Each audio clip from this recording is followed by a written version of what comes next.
spiffing me up. I do my best. And I can use the spiff.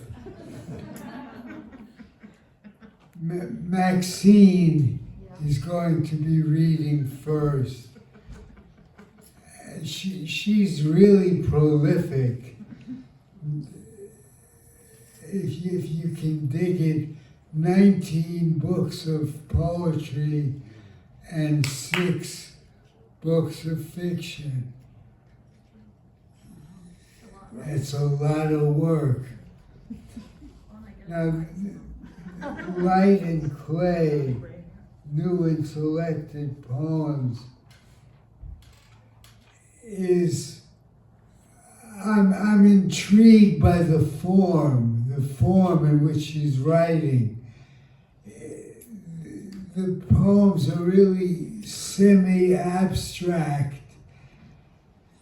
They're in transparent language, they're saying things clearly, but everything relates to each other in an energy stream.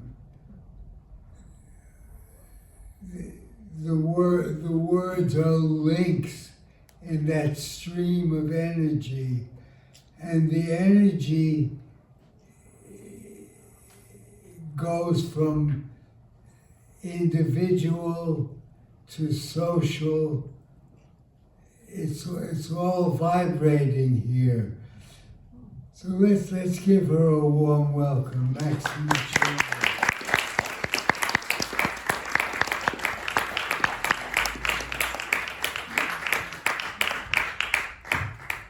Thank you, everyone, for coming. And I'll use a microphone. Do you need it lower? No, I can. This is good. Okay. I'm really short, but not quite that short. In a few years, I'll be that short. So I'm going to read from my 2 latest books and a new manuscript. But I won't keep you forever. Don't worry. I'll just have snippets from each. I'm not going to read 3 whole books to you. Too bad, I'm sorry, right? So I'll start with Light and Clay, which is, well, it's not as new as my new manuscript, but it's newer than the other book. Okay. And Light and Clay is I write prose poems and I write non-prose poems, and Light and Clay is all non-prose poems. And this other book that looks kind of like it, because it's the same publisher, called Under the Music, this is all prose poems. So they're 2 different, this one is a selected and the other one's a collected. Okay, enough talking. When I started only teaching 1 semester a year for a few years before I completely retired, my first semester off was the semester that we all became shut-ins from COVID. So this first series of poems I'm going to read from is a sequence called Zonal, and it's all about that situation, the situation of our shut-inness and what else is happening in the world and how we relate to it. It's in about 20 parts. I won't read all the parts. I've marked the ones I'll read. Okay, here we go. It is all introduction now. Well, one more thing I want to say. These are sonnets. They're 14-line poems, but they're not formal sonnets, and all of them start with a couplet, so that the form of the poem is 2 lines, 3 lines, 4 lines, 5 lines, making 14. Okay. And that I didn't think I was going to do that, but that's what ended up kind of happening. So I thought I might formalize it and do it for the rest. Okay. 2. It is all introduction now, the note and signs of comprehension. Take Marx's giant head at Highgate. Unimpressed the children were, too tired from the trek. They focused on the morning when the carriage horse had taken the apple, green and welcoming, from their hands. All circumference there. In Westminster, behind their velvet ropes, I told my son, who wanted our explanation on our wasted sunny day, "You're right, lots of dead people here." How the press of dappled leaves and early magnolia shedding on the serpentine became the story too. Number 3, I'm still in cemeteries here. Number 3, roll over, Oscar Wilde, meet Gertrude Stein and the Little Sparrow. Meet Jim Morrison and Chopin too. Deeper and deeper our travels took us. There was Crete, whose indoor toilets were the first preserved. The tourists from the cruise had sea legs, as Knossos listed right or left. The Mexican economist hated America's presumptions, he confessed to us at dinner, before the ping-pong ball disappeared into the Aegean. I thought of Ship of Fools, how doomed our journeys, felt comfort in moss roses curled around a railing where men worked sums. The castle from the Crusades, rehabbed by Mussolini, palimpsest of wrong ideas, and no plot to save us. Okay, number 6. Time speeded up is comedy, and time slowed down its opposite. To know the ending is right is a nod to convenience. What can sympathy mean when children die at sea and parents weep and shake a fist? There is a border crisis where borders don't exist, any more than human perfect love or painless birth. The harms accumulate until you gather a lifetime of torn cloth. On the loom she knew the truth as white and black combine their powers. The death of the artist, the death of the critic, the death of the language. The last speakers, 2 sisters who wouldn't speak to one another. The tragicomic gods own all the real estate, and in the end, the blackness too. And that was from a story I read where there was a native group somewhere, I think Amazon, and 2 women still knew the language, but they wouldn't talk to each other. So they went the language. I thought, well, at least they had their scruples, right? Number 11. The older woes were beads of plastic ocean cramped with string and oil tankers circling in the soup. We pastiched our needs, bought flotsam at the Jetson store to make a proper flag for life before our current limit. How nothing we predicted came to be, and everything we'd never guessed has come to pass. How friends were spared and not, in the ellipsis of a season, sirens scorching air on radiant April days. On Hart's Island, ghostly work attends the barges of white shrouds, whose proper lives get captioned by their fates. To look at all the dying and yet not find proper words attendant to the grief. How in the future they will sing the loss in ballads to their children of a world just opened as another died outside of myth and theory. Magnolia blanketed in dew, moss-thickened gate of a mute and humbled spring. I think this is the last one from the series I'm going to read. But who is speaking now and how to zoom the edges of the text? Can meaning take its storied place on suddenly vacant shores? The middle goes missing from the plot of how we train our minds to follow. All but tragedy, mortality pressed between the ropes of well-earned fears. While we try light and bleach in llama's blood to seek a cure, history shifts its weight. We pass markers for the losses we endure, whole Vietnams of endings, cities falling ill as fruit begins to form in winter's face, and seasons pass in reference to our moons. April 15th, lilacs bloom. The flower moon is pink and low in what we call a firmament of words and signs. We choose to read and voice our fears, though legibility encounters bewilderment. Make sense of time outside of time. Experience upended. The weak coyotes take LA, flamingos claim Mumbai, and monkeys loot Nepali shrines. How the millions missing from the tail agreed to disappear. Okay, and then the book continues, and it's not that sequence anymore, it's other things. So these are various short poems from the same book.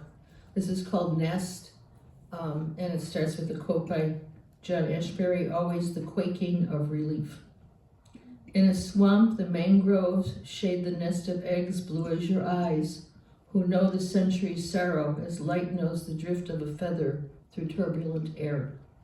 You whose vows evaporate like mist from an ocean, where starfish and algae feel the touch of an invisible poison, in winter's slow retreat of grace, and blueness is a reflection of a steepled lattice sky. trellised world which pleads in low tones for a window, where ledges fill with threads and feathers of birds whose beaks crush certain berries in their ripeness, this small economy of need.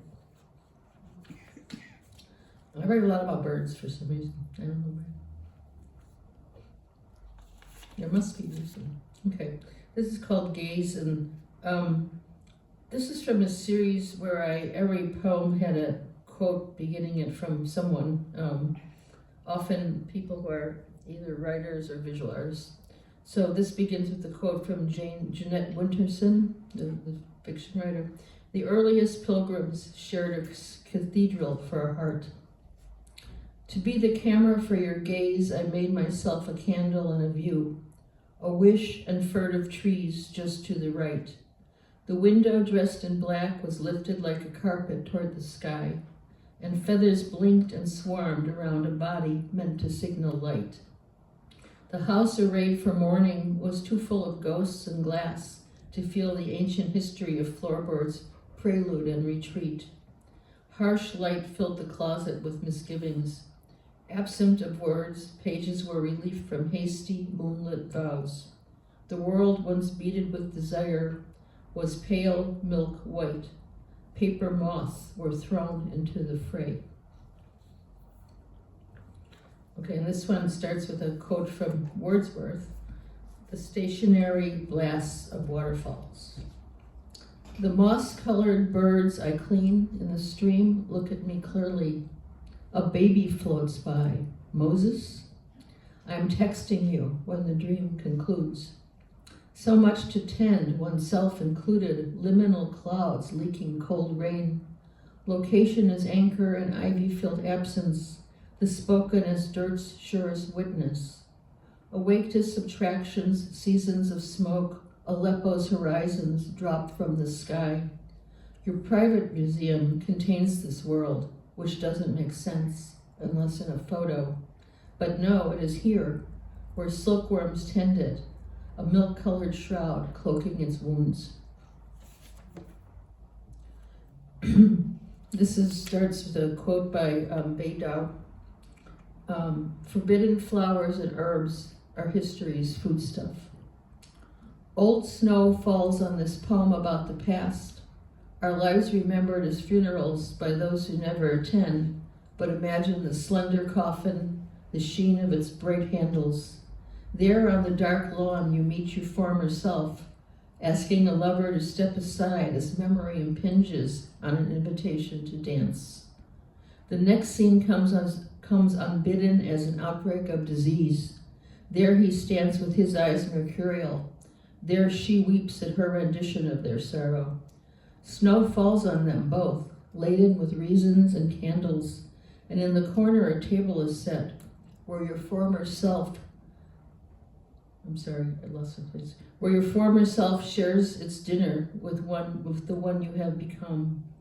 The radiant fruit you share has gotten overripe, waiting for its season. Okay, I want to actually find one more poem in this book I wanted to read and I didn't mark. Okay, this is called To Own, and it begins with a quote by a semiotician of film named Christian Metz, who says the shot is an actual unit. And when I used Christian Metz's quotes in this part of the book, it was often to contrast film and poetry and its differences. Okay, the blistering shore whose cliffs spawn birds among the ruins of olive trees. Tethered here, the hosts whose language makes them strange and bartered as life evolves around a plague-filled site we've come to call not ours. The news is filled with one true plot, that men make war, trouble stands to view the scene. The boss orders workers to make more jackets, bombs, or pies. Whose ghost will take the blame for all the dying in the leaves? What world kills seeds and makes the bees lose their high season thick with industry? Cue the stinging rupture, which we take to mean a death has been inscribed upon the day we crush the grapes and say the prayer, which still is offered for a reason split, a rift between this ledge and that. Here is the cottage, holding meaning in its hands, The barest omens dense as bulbs we plant and fall. Seasons travel in the world of pure design. They're blooming to a death, though for the moment decorated as a bride. And I said the wrong word. I said, here's the cottage. It's really, here's the cortege. That makes more sense. So here's the cortege holding meaning in its hands. Okay, that was the last slide of that. Okay, I'm going to go on to my Proust poem book, read a few from there. I wrote these in the earlier 2000s. I'm trying to remember when I started this part. Well, I've written Proust poems my whole life, but the section I'm reading from is the newest of them, and they're written probably in like 2010, something like that, 2011, 2012, around then. Okay, this one is called Offerings, and it starts with a quote by Rimbaud. A cluster of belfries encants the human idea. The heart-shaped meteorite is not message or omen, talisman or cure. Locket of the world's intention, correlation of tangent and bone. The church in Bruges where the blood of Christ thickened in a vial is chained to a priest. Death on vacation, a humid Sunday, when he says something trifling, then looks at her for the final time. Who notices that a train leaves unless it is bound for grief? The man who said he'd been blinded but now could see had kept the knowledge of failing to himself. His blue eyes told of the miracle, which meant he would keep reading Yeats to students who twittered and texted during his lectures, who read box scores and Googled their names. Heart from the sky, blood in the vial, fragments of what's said, leftover beauty on a train to Bruges becomes story by connecting the dots. Words flee, wanting a home in another context. Let's build a reliquary where under indigo velvet and gilded lining, they can escape prying eyes. And it's tried a faculty colleague who was very old. He didn't retire till he was 89.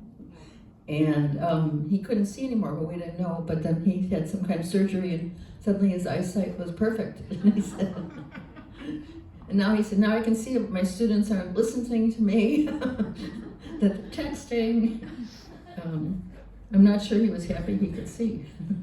Okay, this is called The Staggering Man, and it's a, this actually happened kind of poem, which I don't usually write. A staggering man is carrying a salad across the street. This is not the first line of a word problem about velocity or distance. I'm waiting for him to cross, and we have locked eyes. He is grimacing or smiling at me. I am smiling back. The man has a disorder that makes his case singular. It has a name and prognosis. He is one of a galaxy of staggering men whose provocation is unclear. I've seen them stagger in other arenas, and I have ignored their staggering in moments of disregard. The staggering man is finally across. My pen is out of ink, and I am writing with a crayon I found inside my seat. Turquoise, I would say, but Indian blue is Appalachian, perhaps about the ocean. I haven't written so many poems since my 20th year, when my professor had said that he doubted a girl with my intelligence, but emotional restraint, could write a single word. It sounds as if he were unkind, but it was a kindness to me, a mirror to hold up to my shadows. The staggering man has receded. The afternoon is brilliant with invented weather and sky-framing clouds. Several pigeons are harassing a dove, which one of my students has told me is just a smaller, dumber pigeon. How are you today, my dear? Are you being viewed by someone who locks eyes with you and loves you? Have you read my parable and noticed its small devices? Will you judge me with a deeper love than I can offer the staggerers and plaintiffs earlier in my years, and see how I see your eyes in their reason? Okay, one more from here, and then I'll read a couple new ones, and then I'll call it a day. There was a story in the New Yorker some years ago about a woman named Linda Bishop who died alone in an unheated, a vacant house. with only 39 apples to get her through the winter, waiting for this man who she thought was going to come and take her up and save her, who, I don't know if it was a figment of her imagination or there was a relationship, but it didn't happen. And the article actually was not necessarily about her being stuck in that house, but about the idea of agnosia, which is when you deny the phenomena that are happening to you and when you deny a medical diagnosis that would explain them. So she thought nothing was wrong with her. Okay. God knows where I am, Linda Bishop. Give up your princely crown. You never had it. Your kingdom, your horses made of fire and tears. Give up your plans to sail the ocean in a vessel made of clouds and glue. You are not you, not yourself, not the one whose whispers were heard by the teacher, even when your lips were closed and your shiny boots on the ground. You are not the one heralded at the refuse dump by the seagulls, whose cries were also cries a little girl dropped, whose cries were also the cries of the little girl dropped in a well. You are not the handsome stranger who was awaited in the house where 39 apples are rotting near the sink drain, and the woman lies on the floor, almost dialing a number in Connecticut of a relative whose hands were too large and too close to her. Give up your jewels, the glass brooch in the shape of Siam, where you once ruled a gaggle of women who praised you in 8 languages and shared your shadow with no one. Give up your heraldry and your whispered treasons by the side of the building that once stood as an outline, even on coins. You are not the child in the closet pretending to be the ghost of Julius Caesar.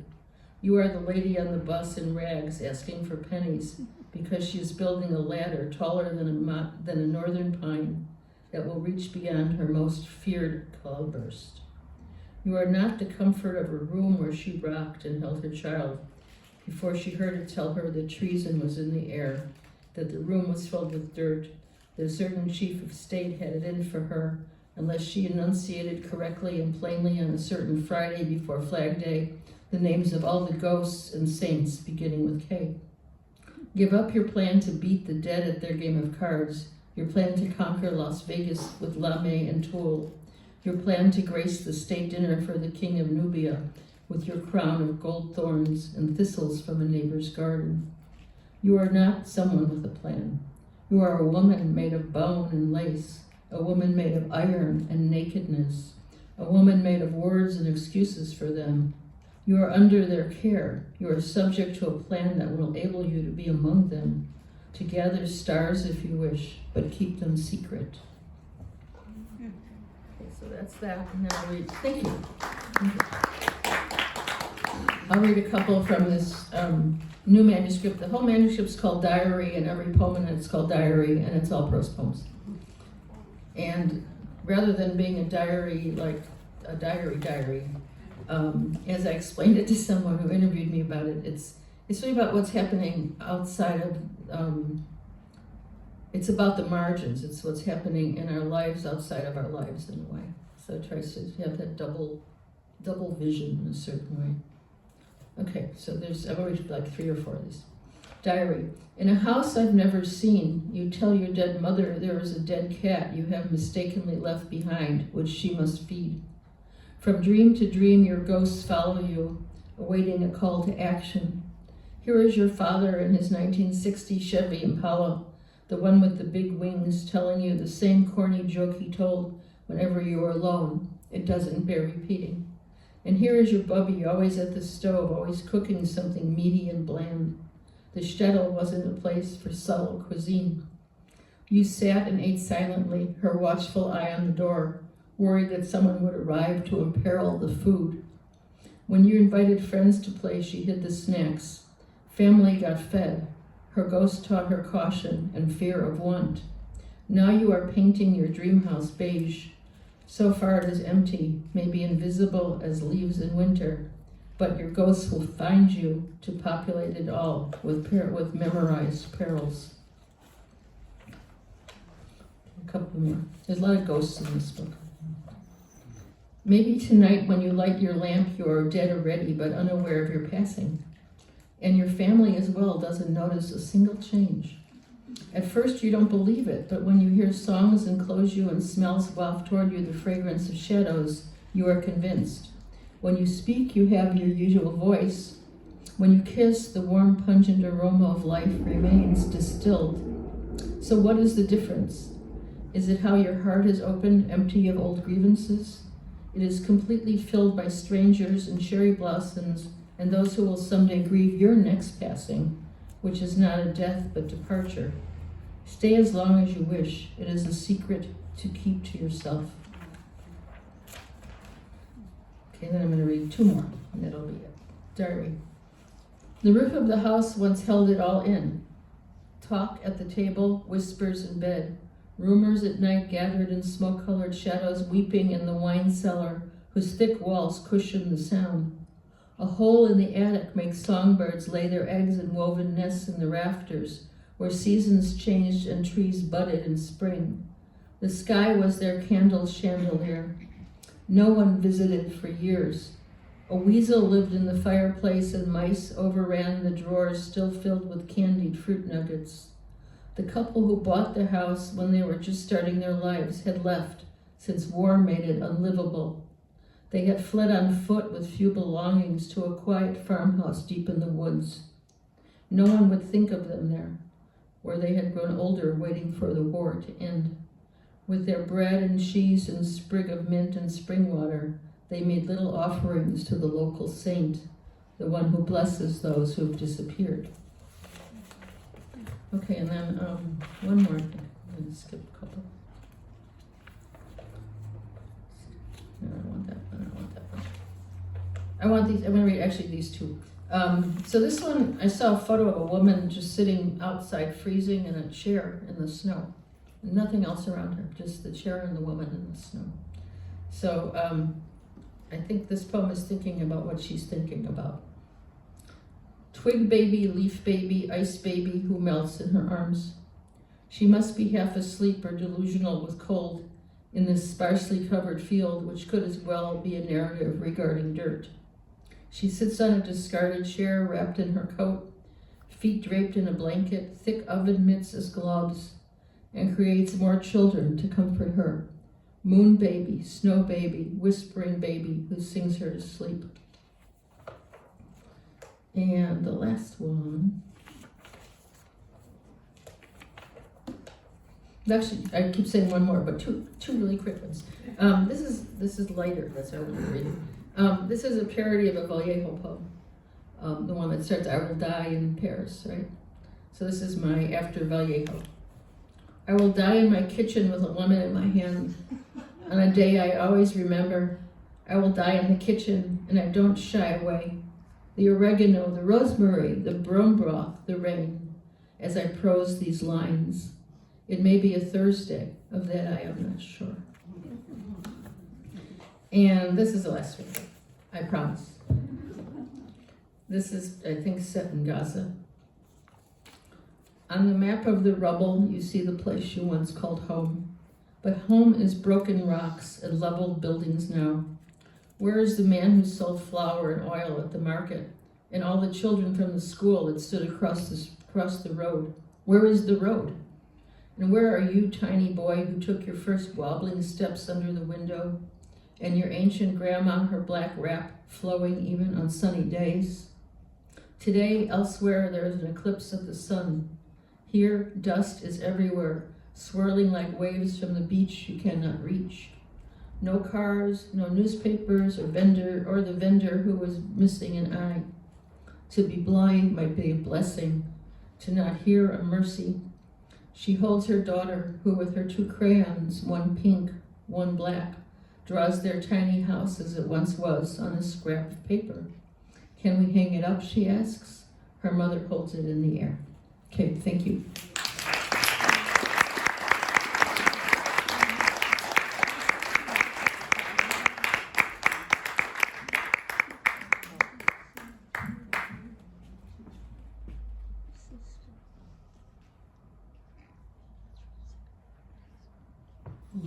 Gloria Frym, who is wickedly intelligent. This book gleams with intelligence, really. It's about the dishonesties that are inherent in introducing poets, for instance. Some of this is very funny. There are prose poems, there are essays. There's an essay about how to buy used mothers. It's very weirdly, wonderfully funny. She's also very prolific. She's got, I think, 4 or 5 books up there. So look at them, read them, buy them, and don't fib.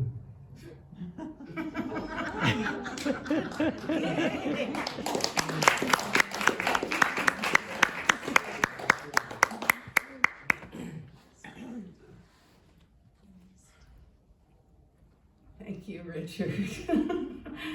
If you fib, you'll grow a long nose like you know who.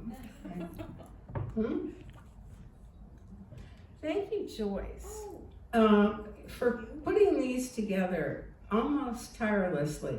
You must have been tired somewhere along the way. For many years, many decades. And Poetry Flash is an institution, an important one. And I just want to put that plug in because I don't know if you're going to suffer from federal funding, indirectly probably. Indirectly. Yeah, so we have to sustain our sustainers. Yeah. And Maxine, thank you so much for brilliant reading. Really, brilliant work. Yeah, this book was started in 2016. Ring a bell? The first serving. And I thought I would, I had just started writing some of the pieces, and things got, worse and worse, and I started writing more of the pieces, but then I had this unfortunate position of having to be chair of the program that I was in. Maxine knows this too well. And I had to kind of put it away along with other things for a while. But went back to it and thought, this has to get out and off my desk because this is round 2. And so some of these poems are old, but they're not harsh enough, actually, for what's going on today. But anyway, let me get some water. I too, like Maxine, am obsessed with politics and war. Whatever war it is, it doesn't matter.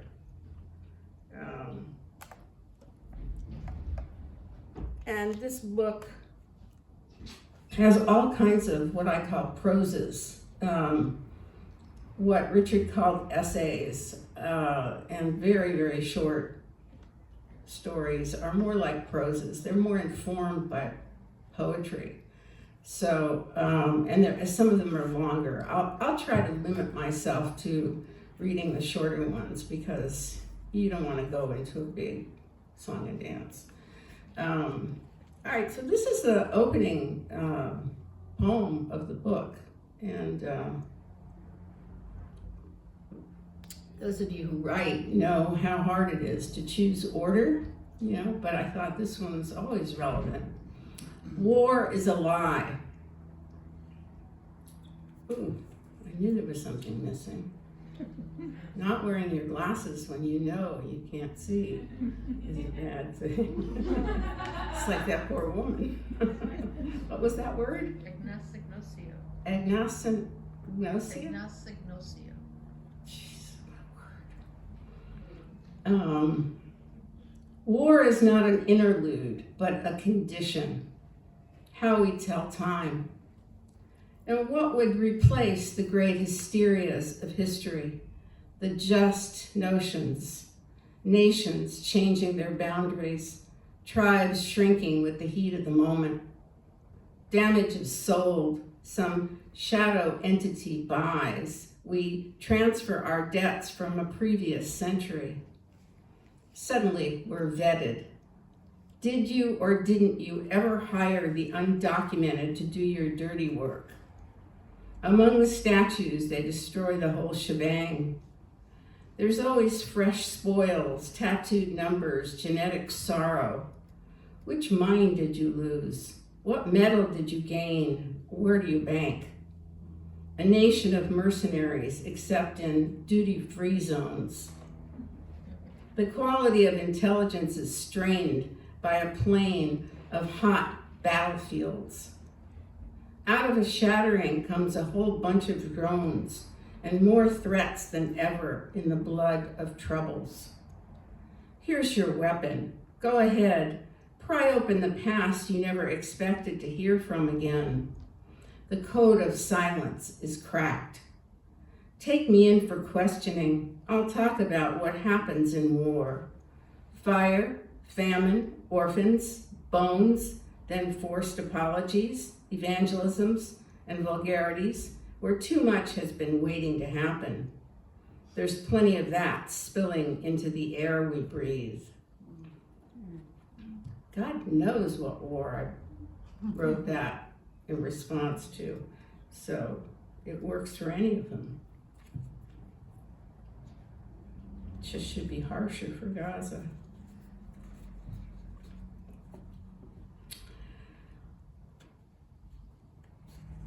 I want to read that.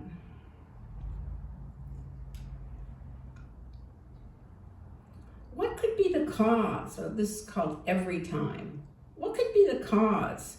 Certainly not the effect, and yet they team up so nicely that you think they acted in concert like a duet. Wouldn't you want to know why something changed so drastically in your lifetime? Wouldn't you want to know why fires raged and the sky took on a just too dim blue? What tattoo would you dedicate to this alteration in the previous order of things? What memorial to time would you erect to the old autumn? A girl with wheat-colored hair comes to the door and says her name is Harvest. Of course it is. Would you like to play with me and my bird, I say? No, she says. I just want a donation. Everything I put out on the sidewalk was taken except the painting, ferocious in its presentation of a neck in a noose. What was I to do with it? We knew the cause and reviled the effect. A nation is what? Migration is an effect. We can see a city, but a whole country is trouble. Every act of nationalism leads to violence. We suffer injustice, surprised like children, except that we are grown-ups and we know the cause. Don't for a minute believe your love is here to stay. The Rockies are crumbling, the Arctic is tumbling, but do imagine that each action dropped into the pool of others triggers this moment in time. Okay.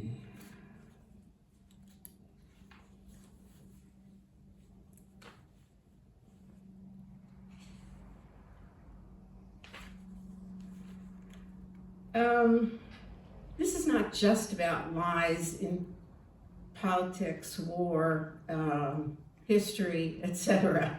I can't name all the different lies that have been going on recently, but also personal lies and civic lies. I don't know where this would fit, but I guess personal lies. Could have been. The last time I saw her, she could have been lying.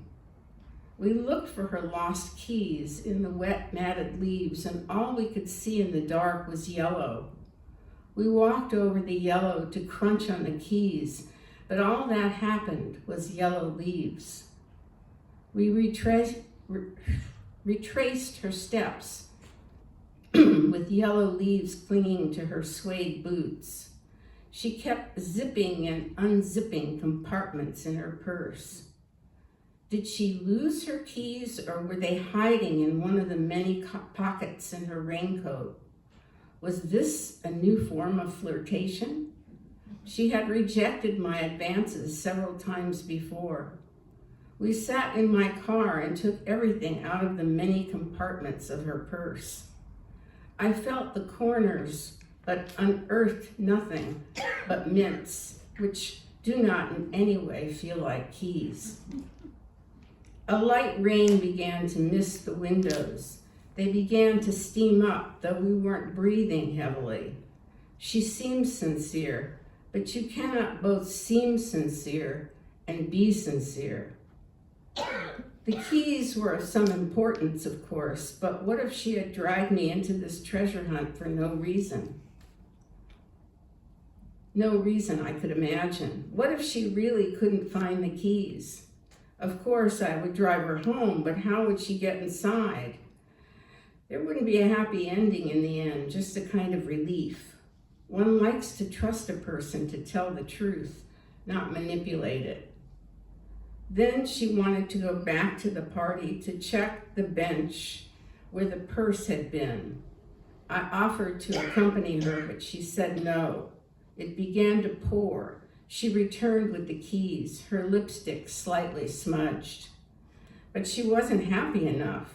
If she had the keys in her pants pocket all along, what were her motives? Had she planned to invite me in if I had to take her home? I should ask, but I'm busy reviewing the whole event, how it mimics something between us, the pattern once established between two people that rarely changes, the lunging forward as in need, and the pulling back when the need is satisfied. Did she really find the keys on the bench?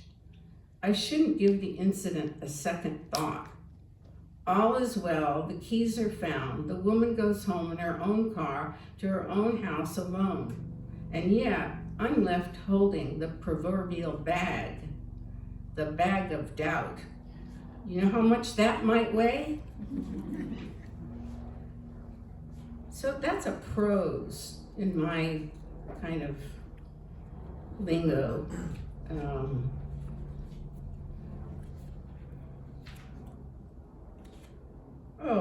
Let's see. I don't want to read that. You change your mind, from your choices that you made not very long ago to suddenly an audience, right? Or whatever it is, a vibe in the air. I don't know. Maybe it's a lava lamp over there. Okay.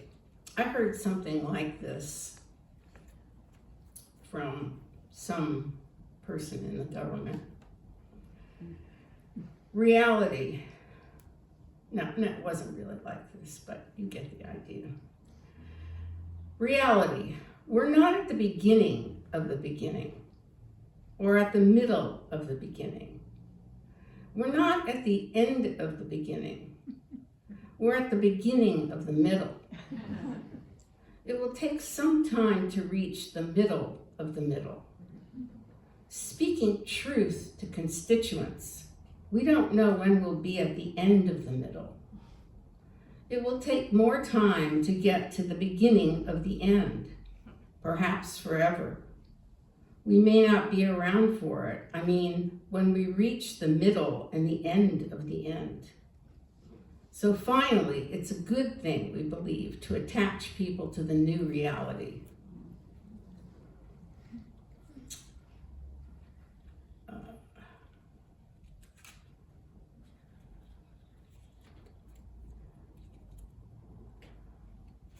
Nice that you all came out, took a slice of time out of a sunny day after months of deluge. Why do I have these? Why do they curl? Because I put them in weird places.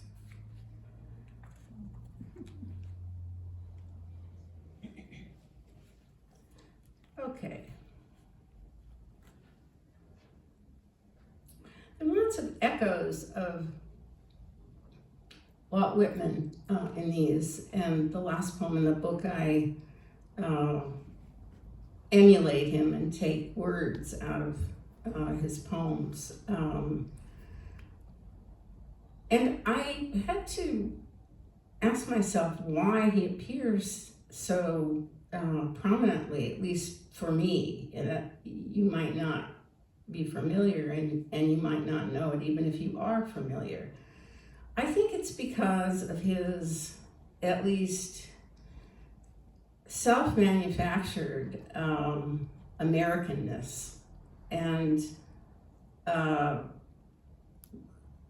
loyalty to the country, the nascent country as it was, he has a lot of faults. He doesn't think westward expansion is the evil that it turned out to be, but he also has never been west of the Mississippi, so he doesn't know what's out there.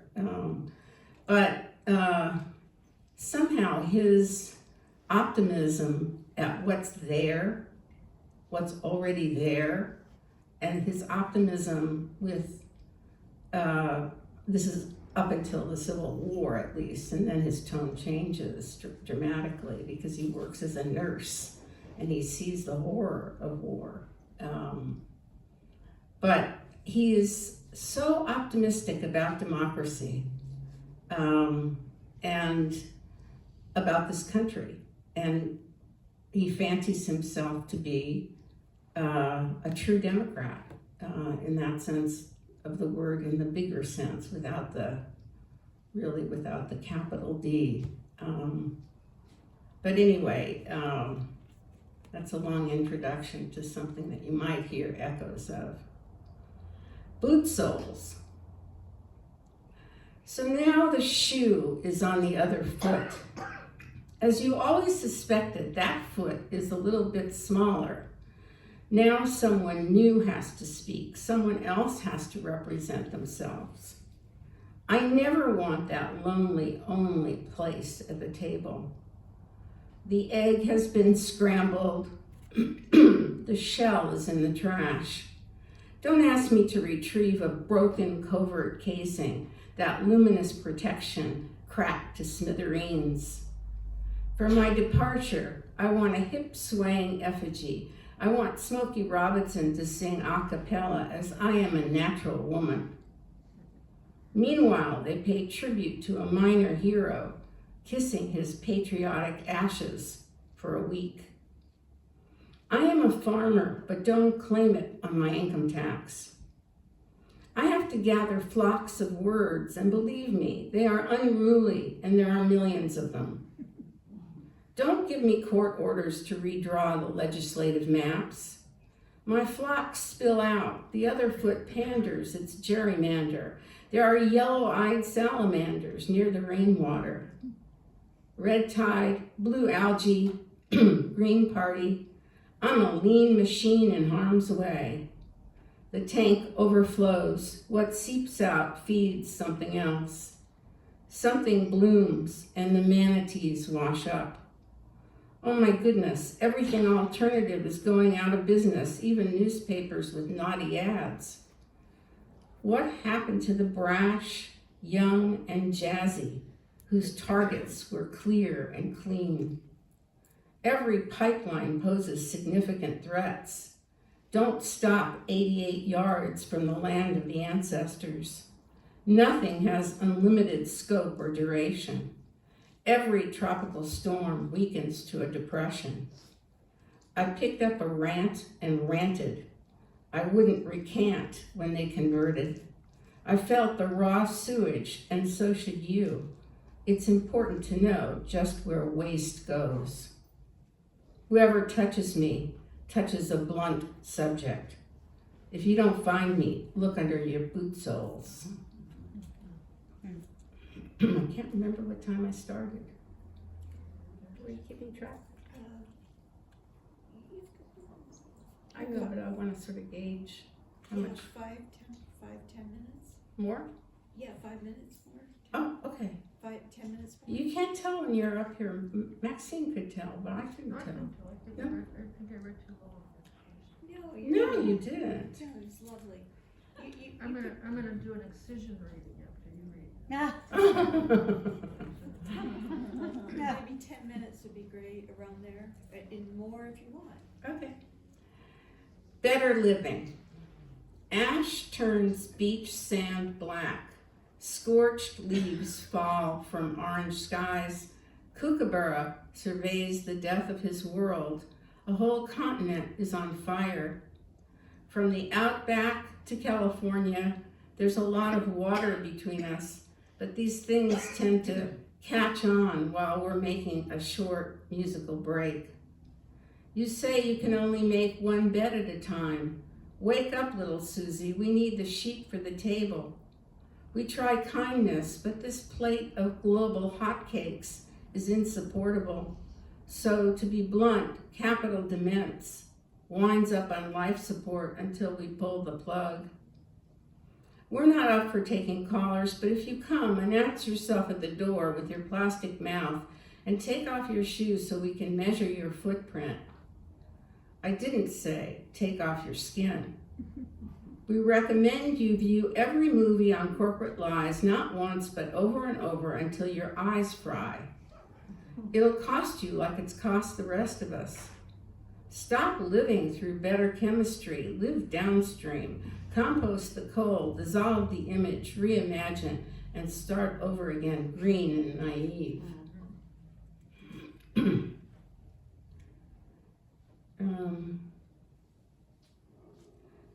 Okay.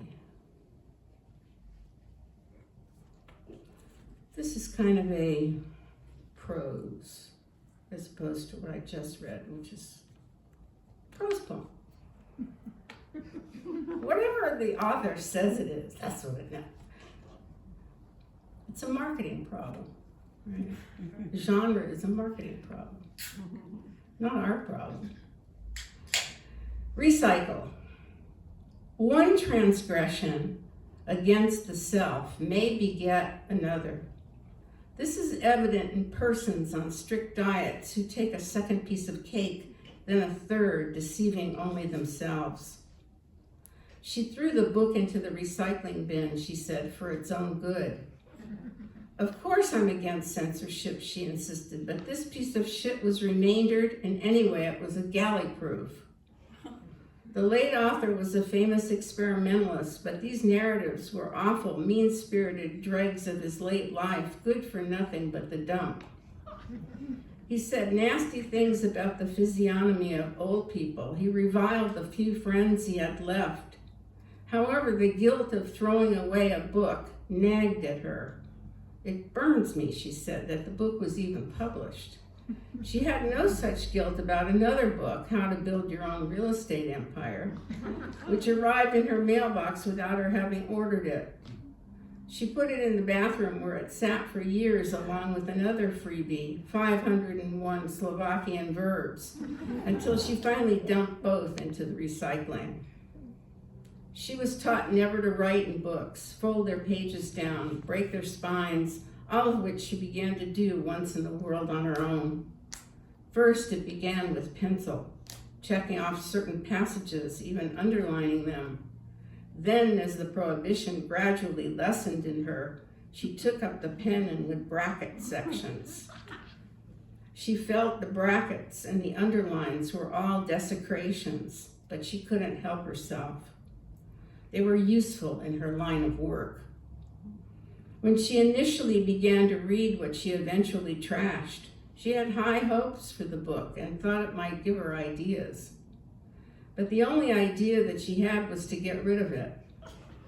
First, she tried to leave it in a restaurant, but the waitress came running after her. Then she tried to find a trash receptacle, and there were none in sight. The one thought in her mind was that no one else would read this book because they might get the idea that its lack of merit was experimental. Au contraire, it was lousy writing. After all, she told me, we know good writing from bad, don't we? The back cover said that the author had worked on it until his death, but she joked that it must have killed him when he finished the last word. Crossing the street against a red light with the book in her hand, she said, nearly killed her. She was determined to rid herself of this book, not just because it repulsed her. Ultimately, she felt that it was tarnished, that it tarnished the reputation of an otherwise interesting writer, and if she could, she would buy up all the copies of this now out-of-print abomination and drop them into the recycling too. And yet, she confided, if it was so easy to throw away something an artist had put themselves into, might it not start a habit? Might she not get rid of the dreadful photograph a student gave her in lieu of a final paper? Or the imposing portrait of a cucumber 50 times the size of the real thing as a present that arrived in the mail fully framed? Would such actions precipitate a cleanup of all the books and artworks and odds and ends that no longer held meaning for her, even offended her sensibility? Would her desire to rid the world of bad writing accelerate? Would she actively seek out other books like the vigilante book ripper of Herne Bay, England, who targets books in a store whose proceeds go to charity, books out of sight of the cash register, particularly in the true crime section, who rips their pages in half and puts them back on the shelves? Was destroying what one deemed a bad text the gateway to further moral lapses? A future of dangerous infidelities to one's soul? After all, it had to start somewhere.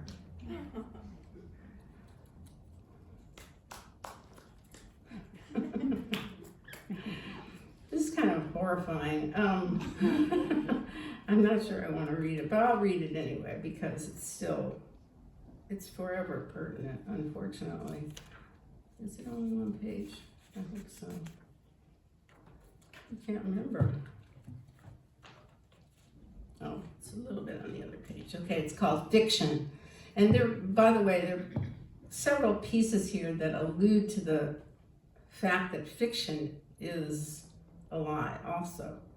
And so one is making something up, presumably, and putting it on paper when it never occurred in the external, living, breathing, and exterior world.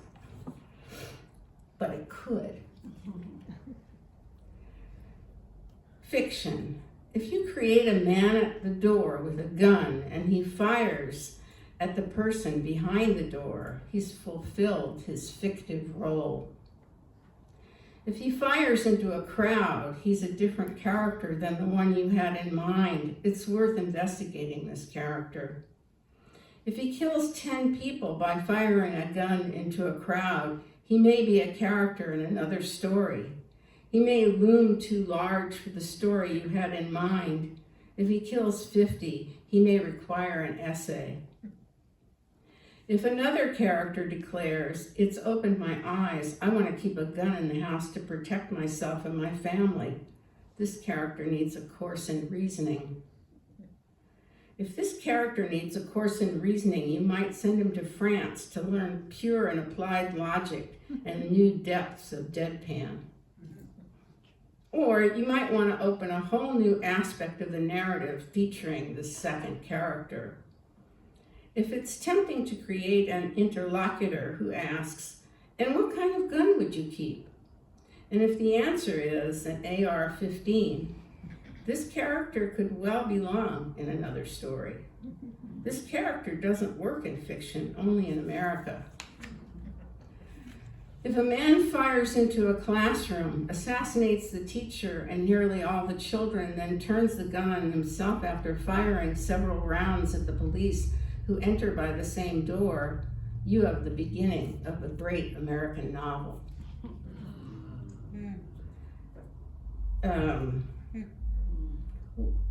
the AR-15s went out of style. What's the current? Is there something that replaced the AR-15? I don't know why. Ghost gun. Well, the bump stop is the one, you know, the thing that it applies to the gun and then it can fire like an automatic. And they've tried to ban it. Maybe that's what you're thinking of. Oh, well, some things never go out of date. Okay, this will be the last one, and in fact, it's called Pitch, and it is after Whitman.